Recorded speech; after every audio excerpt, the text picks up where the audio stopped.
नहीं परतीत हमारी नर को, नहीं परतीत हमारी। झूठा बनिज किए झूठे सो, पूंजी सबन मिलहारी। नर को नहीं परतीत हमारी। नमस्कार दोस्तों, मैं विनाश दास रेशनल कबीर यूट्यूब चैनल में आप सबका हार्दिक स्वागत करता हूं। साथियों, यदि चैनल को सब्सक्राइब नहीं किए हैं तो सब्सक्राइब ज़रूर करें, शेयर करके अपने सभी ग्रुपों में सभी साथियों तक पहुंचाएं। बेल आइकन को प्रेस करें, ऑल नोटिफिकेशन ऑन रखें ताकि हर नया अपडेट आप तक पहुंच सके। लाइक और कमेंट ज़रूर करें दोस्तों। जैसा कि आपको मालूम है, बहुत दिनों से मनुस्मृति का सीरीज चलाया जा रहा है और इसमें हर अध्याय में हर श्लोक में क्या बात है लाइन से क्रमशः जो है बताया जा रहा है दोस्तों। आज जो है मनुस्मृति का ज्ञान हर आदमी को ज़रूरी है, कारण कि लोग बिना जाने ही हिंदू राष्ट्र राम राज चिल्ला रहे हैं। उन्हें पता ही नहीं है कि हिंदू राष्ट्र क्या होता है, राम राज क्या होता है, उसका संविधान क्या है। तो साथियों, इसके अध्ययन करना ज़रूरी है, हर भारतीय को ज़रूरी है। कुछ लोग विरोध करते हैं कि हम हिंदू राष्ट्र नहीं होने देंगे, कुछ लोग सपोर्ट करते हैं कि हमें हिंदू राष्ट्र चाहिए। साथियों, वर्तमान का जो बाबा साहेब डॉक्टर भीमराव अंबेडकर का संविधान है वो एक मानवतावादी संविधान है। और दूसरी बात, उसमें यदि कुछ बातें संशोधन योग है तो संशोधन के लिए उसमें गुंजाइश भी बताया गया है। लेकिन मनुस्मृति एक ऐसा संविधान है जो एक धार्मिक संविधान है। जैसे आज अफगानिस्तान में जो चलता है शरिया कानून, तो मुसलमानी शरिया कानून है दोस्तों, और मनुस्मृति में जो कानून है वो हिंदू शरिया कानून है। इसलिए हमें इस बात को समझना बहुत ज़रूरी है कि किसी भी धर्म विशेष के नाम से राष्ट्र को क्या नुकसान होता है यदि उस तरह का राष्ट्र बनाया जाए। तो इसके ठीक समझने के लिए ही मैंने ये चलाया है दोस्तों। पिछले स्ट्रीम में मैंने बताया था कि महिला जो होती है, स्त्री जो होती है, वो खेत रूप है और पुरुष जो होता है वो बीज रूप है। इसलिए बीज की ही गुणवत्ता, बीज के ही सारे लक्षण संतान में आते हैं, ऐसा मनु जी कह रहे थे। और उसी को समझाते हुए विज्ञान के तर्ज में मैंने आपको बताया था कि स्त्री और पुरुष दोनों के 23 गुणसूत्र, 23 क्रोमोसोम्स मिलने के बाद जो है शरीर की रचना होती है। इसलिए स्त्री खेत रूप नहीं है, बल्कि दोनों के जो है गुणधर्म बच्चों में आता है। इस बात को विज्ञान की दृष्टि से मैंने आपको बताया था दोस्तों। अब आगे चलते हैं, आगे मनु जी क्या कहते हैं इस पर अब विचार कर लिया जाए।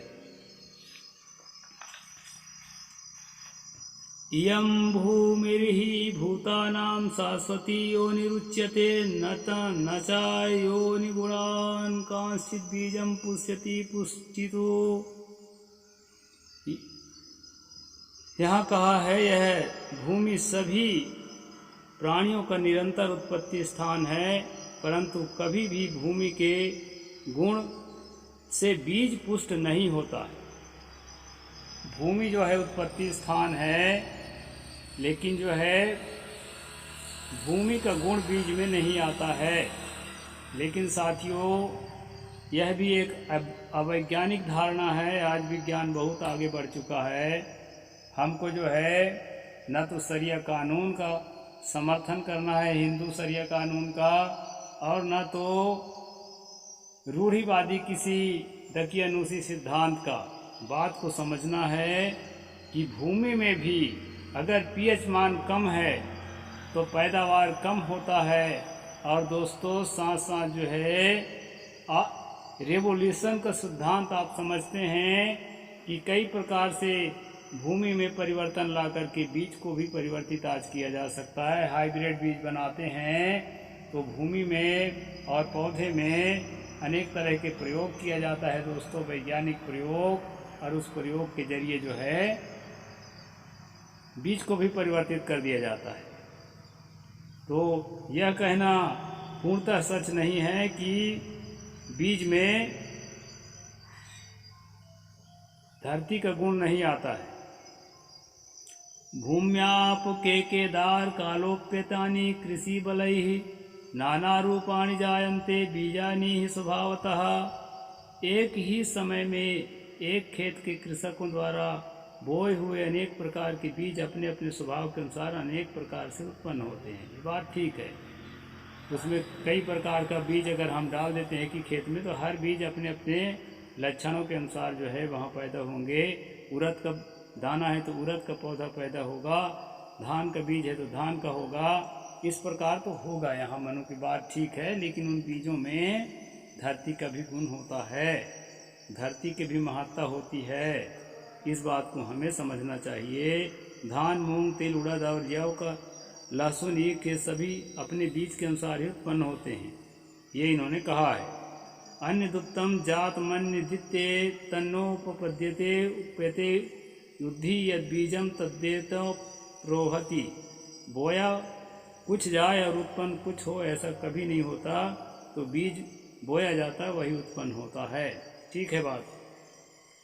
तत्प्रज्ञान विनीतेन ज्ञान विज्ञान निवेदिता कामेन वक्तव्यम नाथ जातो परिवसिति। इसलिए ज्ञान विज्ञान को जानने वाला दीर्घ आयुष की इच्छा वाला विद्वान कभी भी पर स्त्री में बीज न बोए। यहाँ पर जो बीज और खेत का उदाहरण दिया है स्त्री और पुरुष के लिए है। पर स्त्री से बचना अच्छी बात है, दूसरे स्त्री में जो है अपना वीर्य सिंचन करना अच्छी बात नहीं है। इस तरह से यहाँ मनु ने कहा है दोस्तों। तो यह बात तो ठीक है, अपने जो धर्म पत्नी है उसी तक जो है अपना शारीरिक संबंध सीमित रखना चाहिए। इधर उधर जो है अपने आप को नहीं बहकाना चाहिए। ये बात के हम समर्थक हैं मनु जी के। अत्र गाथा वायु गीता कीर्तयन्ति पुरा विदा यथा बीजम न वक्तव्यम पुंसाम परिग्रहे।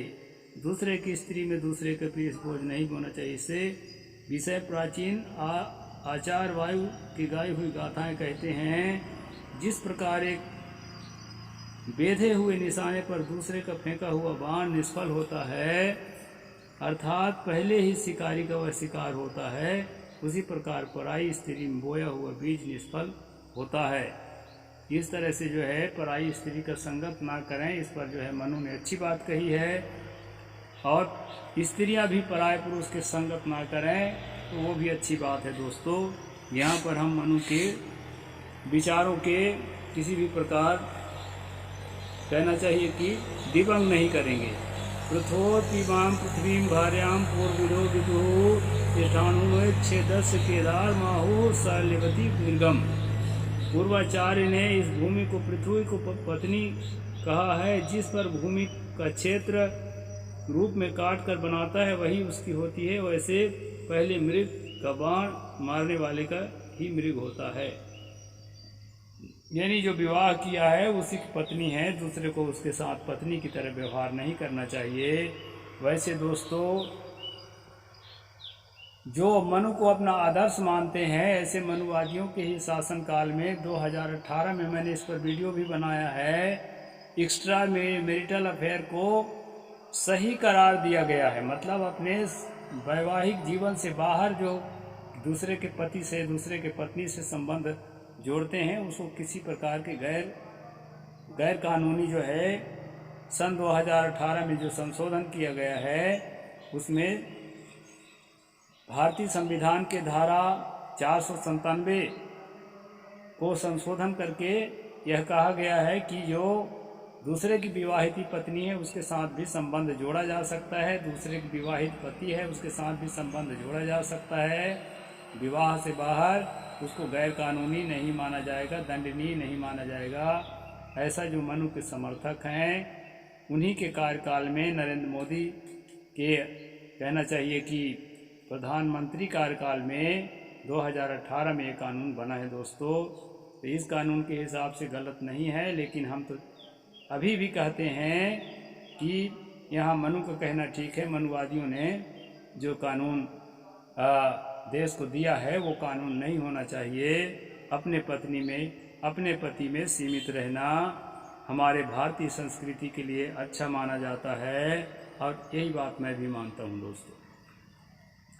आगे कहते हैं यताने वानेव पुरुषो याज्यात्मा प्रजेति विप्राह प्राहुस्तथा चैतद्यो भर्ता सा स्मृतांगना।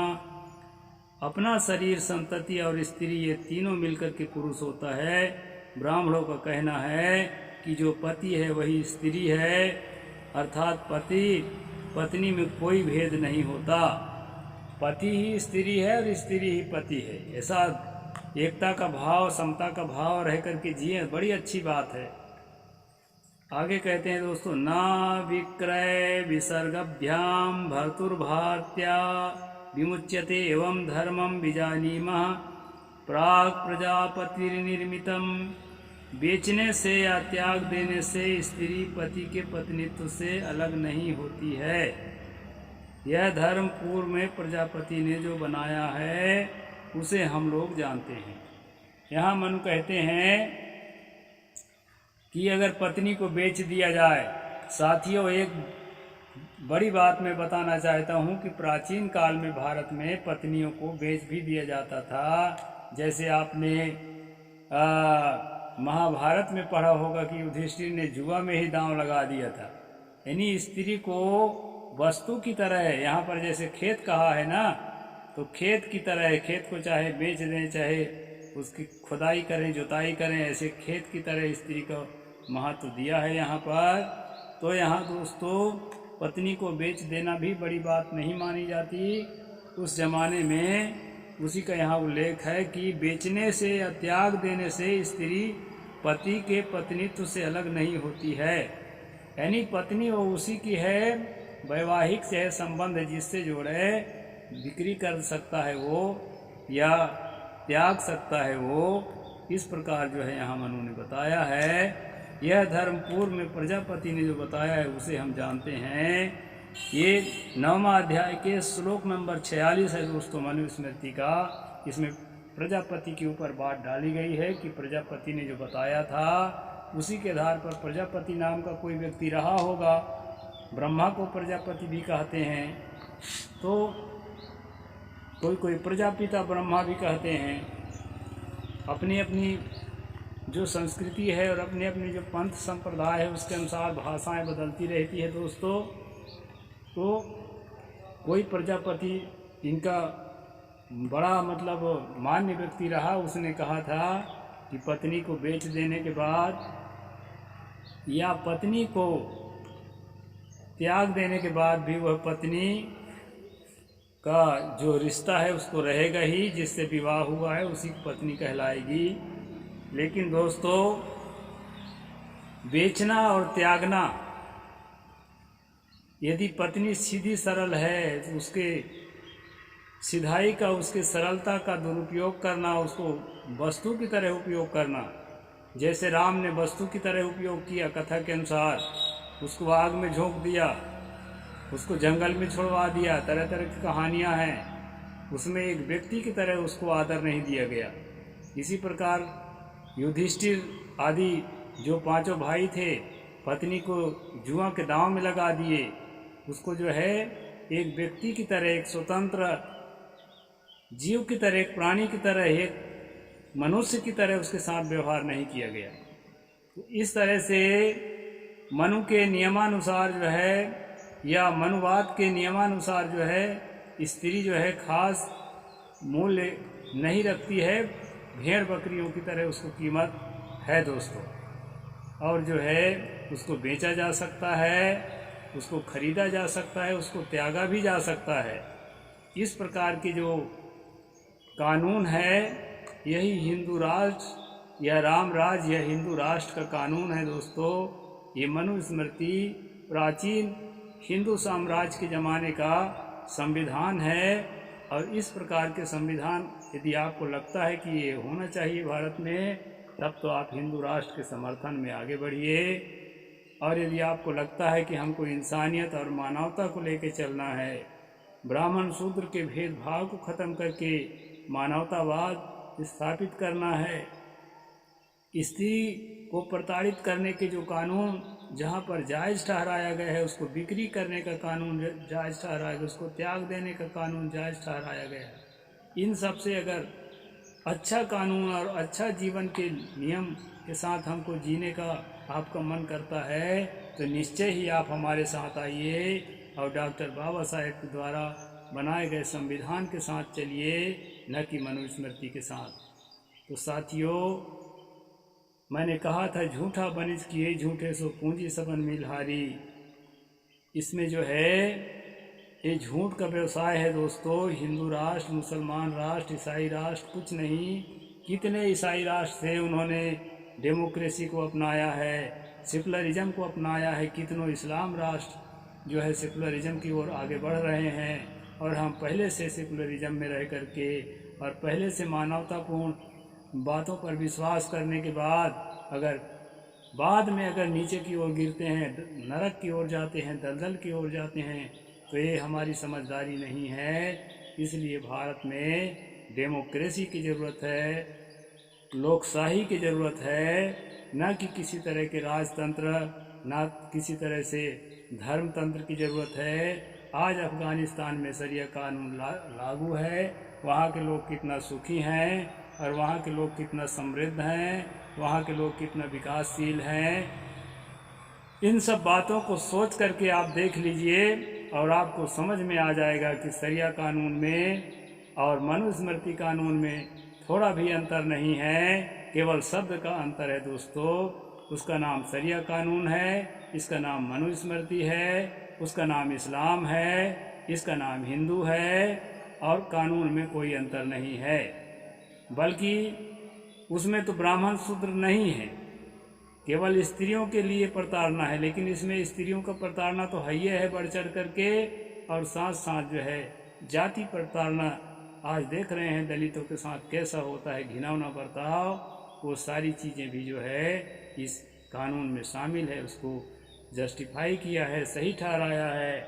इसलिए साथियों, मैं स्ट्रीम चला करके आपको मनुस्मृति के एक एक श्लोकों का जैसा कि टीकाकार ने अर्थ किया है उसी के आधार पर बताता हूँ। टीकाकार गणेश दत्त पाठक, उन्होंने हिंदी में अर्थ किया है, उसके आधार पर बताता हूँ दोस्तों। मैं अपने आधार पर नहीं बताता। तो इसको अधिक से अधिक लोगों तक, अपने सभी साथियों तक पहुँचाएँ और अच्छी तरह से जानें कि डेमोक्रेसी में और मनु साम्राज्य में क्या अंतर है। और इस अंतर को समझ करके हमें क्या चाहिए, देश को क्या चाहिए, इसको निर्धारित हम लोग कर सकें। तो जन जन तक पहुंचाइए दोस्तों, और कमेंट ज़रूर लिखिए, लाइक करिए और चैनल को आगे बढ़ने में सहयोग करिए। साहेब बंदगी, जय जोहार, जय भीम, जय भारत।